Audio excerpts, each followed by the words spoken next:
E don happen oo. Tinubu don lose case oo. Obi don win the case oo. For wetin we dey hear so, Tinubu don lose case already. Igor Akariga has come out to speak on the quick step the courts can take in order to give their ruling on Labour Party's presidential election petition in no distance time. According to Mr. Akariga, who appeared in an interview on AIT this morning, the case of Tinubu indictment for drug-related crime in the United States, which was included in the petition before the court, will be easily presided over in a few weeks if the subpoena could be sent to the investigator of the case to have them come to Nigeria and testify before the Supreme Court. Oh God, Peter Obi, you don't win case, oh. Tinubu, you don't lose case, oh. In his own word, as seen on AIT this morning, nobody has disputed the document that revealed Tinubu was convicted for drug-related crime in the US. What Bayo Onanugu said was that it was more than 10 years ago and that the Nigerian specifies that you can run for an election with the effusion of time, probably after 10 years. So they are agreeing that it did happen. So it is no longer alleged. So the president-elect, by their own admission, is a convict. And if he is a convict, what do the Supreme Court need to do? Why waste so much time? They have to bring the investigators who investigated the case to Nigeria to come and testify before the Supreme Court. Somebody can come from the United States to come and testify about what happened. If that is done, the other aspect we have to look at will be the alleged double nomination of the vice presidential candidate. Abeg, my country people, make una watch this matter wey dey go on. This video wey I wan watch so, una go hear everything wey una need to hear to take believe say Tinubu don lose case. Say he was a drug dealer and cannot be the president of this country. Make una watch this video. I no wan waste una time. Abeg, when I watch am to the end, una go see wetin I dey talk. We are back in this circle in this country. The presidential elections held on March 25. That is now we're in April. Today is 6th of April. That is about going to 3 weeks that we are done with the presidential elections, and we don't even know where the tribunals, what they are doing. It is taking a lot of the candidates so much time to assess INEC materials, assess from EC8A and all of that, that they need to prove their cases before the tribunal. That is so very sad. And now, if you look at what happens elsewhere, if we say we are a democracy, if you look at the Kenyan election in 2017, you will realize that Kenya as a country set a distinct example for all Africans, for the world. And the chief judge of Kenya, David Maraga, I hope I remember his name, David Maraga, in 2017 gave a landmark judgment against a sitting president, Uhuru Kenyatta, gave a landmark judgment against him and invalidated the elections of the presidential election. And he did that within 2 weeks. Within 2 weeks. The elections in Kenya had on August 8th, and by September 1, the Chief Justice of Kenya, David Maraga, had given judgment nullifying the election. Let me just quote what he said that made him to eke his name on the sands of history. Now, he said, I want to quote him very well. That was on September 1, on the day that he gave that landmark judgment. He said the Electoral Commission, which is the Kenyan Electoral Commission, that is in 2017, failed, neglected, or refused to conduct the presidential elections in a manner consistent with the dictates of the Constitution. That is the Kenyan Kenyan Constitution. The election was marred with violence after Mr. Odinga rejected the results, citing irregularities and illegalities. And consequently, Chief Justice Maraga nullified that election. So what is the lesson for Nigeria from there? We have had, there was so much promises made before the 2023 general elections. INEC on its part promised that the Beavers was a game changer and that they were going to deliver a credible election. Now that INEC has ostensibly failed in the presidential elections to upload results and deliver to the expectation of Nigerians, the whole battle has shifted to the courts.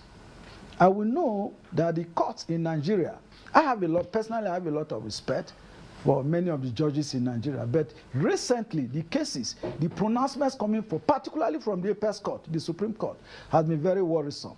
You recall the case of the Imo State case where Hope Uzodinma, the current governor, was pronounced as the governor of Imo State when he even came forth in that election. So many Nigerians are worried that after they had gone to the polls, queued, that the Supreme Court, the ball is now in the court of the Supreme Court to deliver judgment. And they are worried, citing those, remembering what happened in the Uzodinma case. And of course, even recently, the case of the Senate President, Ahmed Lawan, and the former Akwa Ibom State Governor, Godswill Akpabio, they didn't participate in the APC primaries in their states, that is the senatorial primaries in their states. But what happened? In the case of Lawan, he even participated in the presidential primaries. And when he failed, and the senatorial primaries had been concluded, names submitted to INEC, including that of Akwa Ibom State, this Ahmed Lawan and Godswill Akpabio rushed to the Supreme Court. And what did the Supreme Court do? Curiously, to the amazement of everyone, which for me, with profound respect to justices of the Supreme Court, I personally feel that that is just a voodoo judgment. They restored Ahmed Lawan as the senator-elect, the senatorial candidate of Yobe North Senatorial District. And then that of Akpabio too was restored. So, and that opened up the old wounds, remembering what happened in Imo State in the case of Uzodinma, that this Supreme Court, I hope Nigerians can trust them. Now, Peter Obi, the presidential candidate of the Labour Party, is challenging the election. But the most important one is even the PDP presidential candidate, Atiku Abubakar, yes, who came second by the results released by INEC. But the results in the public domain, even on INEC IREF, is putting the PDP candidate at the top of the outcome of the 2023 presidential elections. We are not prejudging the outcome of whatever that is before the court. The court is going to make a pronouncement on that, give their judgments. But the worry here is that, one, the delay by the Supreme Court. In the case of Kenya, within 2 weeks, that judgment was given. And Raila Odinga knew his fate, Uhuru Kenyatta knew his fate. I recall vividly when Uhuru Kenyatta said that, well, he did not agree with the judgment of the Supreme Court because he was the incumbent president, but that he had no choice than to abide by the judgment. And the judge, David Maraga, ordered a rerun, of that election, and the rerun was conducted. So in Nigeria, that is what we expect. We don't expect anything less. Okay, so and as Olisa Bakoba said, senior advocate of Nigeria, that within 2 weeks, the presidential election tribunal can be dispensed with. So that is a worry by many Nigerians. Okay, so in the electoral process, what did we get at the end of the day? Yes, I do know that when you digitize any process, when you inculcate technology, it's supposed to fast track, supposed to facilitate outcomes. But in Nigeria, it is the human beings, it is the people themselves that is the problem. It is not the process, it's not the law. We have enough laws in Nigeria. In fact, the Supreme Court can afford, if they are interested in dealing with this matter, they can afford within a week to dispense with the issue. What are the issues here? The presidential candidate of the PDP And in fact, I think that is part of the petitions of the Labour Party too. They are alleging that the president-elect, Ahmed Bola Tinubu, was a convict in the United States over a drug matter. Alleged. That's why I said that, yes. He alleged over that he was a convict over, and you know, if we use alleged here, but we are seeing that document, nobody has disputed it. What Bayo Nanuga said, who is the spokesman of the Tinubu Campaign Council, was that that was more than 10 years ago, and that the Nigerian Constitution did specify that when it is that you can run for election, stand for election, and hold any position with the effusion of time, that is after 10 years. So they are agreeing that indeed that happened. So it is no longer alleged. So the man, the president-elect, by even their own admission, is a convict. Now, if he's a convict, what does the Supreme Court need to do? Why waste so much time? They can subpoena, you know, the investigators in the United States, those who investigated the case, to Nigeria to come and testify before the Supreme Court. That will make it easy. If they indeed, that is the tribunal, sorry, the Presidential Election Petition Tribunal, which is taking place at the appellate court, that is the appeal court. Somebody can be subpoenaed from the United States to give a testimony about what happened. If that is done, the other one aspect that we have to look at is the alleged double nomination or the vice presidential candidate of the PDP, that is Shettima. At the point of being nominated as the vice presidential candidate, there are allegations hanging on his neck that he also offered himself to be nominated as a senatorial candidate in Borno State. So this is a matter for documentation.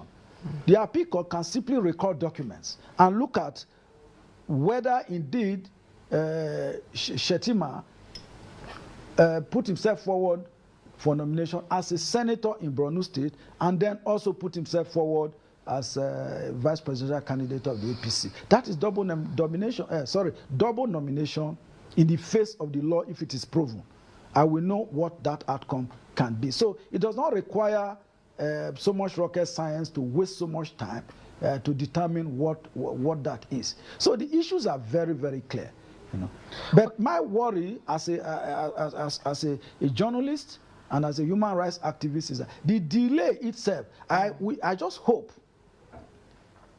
and with the way INEC also behaved in the general election, I just hope that there is no behind-the-scene effort to doctor the documents. Because that is a possibility. In Nigeria, anything is possible. I just hope that there is no effort to go behind, change the dates on Shettima's form, you know, regularize the documents, so that at the end of the day, it becomes a fait accompli.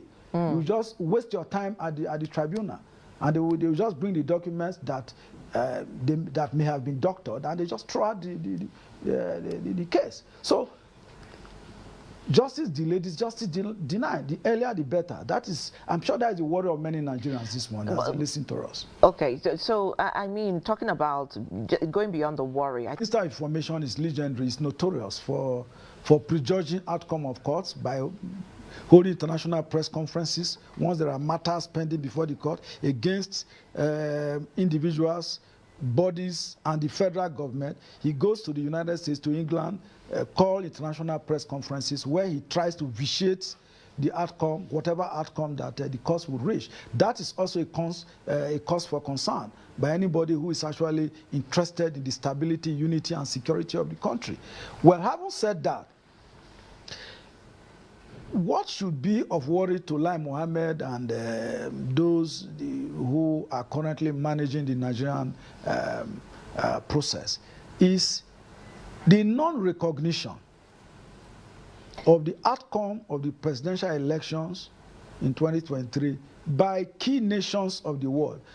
The United States, where he even went to, President Joe Biden has not formally congratulated the president-elect Ahmed Bola Tinubu. That should worry, and you know the position of the United States in global affairs.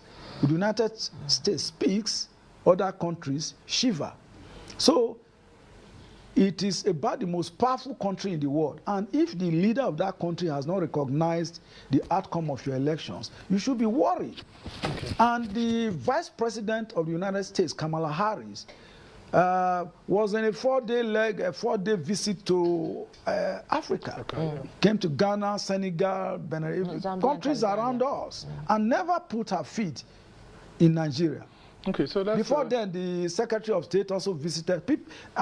Top American officials visit Africa, and they don't come to Nigeria. So nobody should tell us before we know. You do not tell a blind man that he's blind.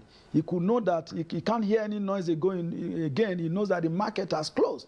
So the fact that major international actors are avoiding Nigeria is gradually pushing us into the circle of a pariah nation. And people should be worried about that. Let's look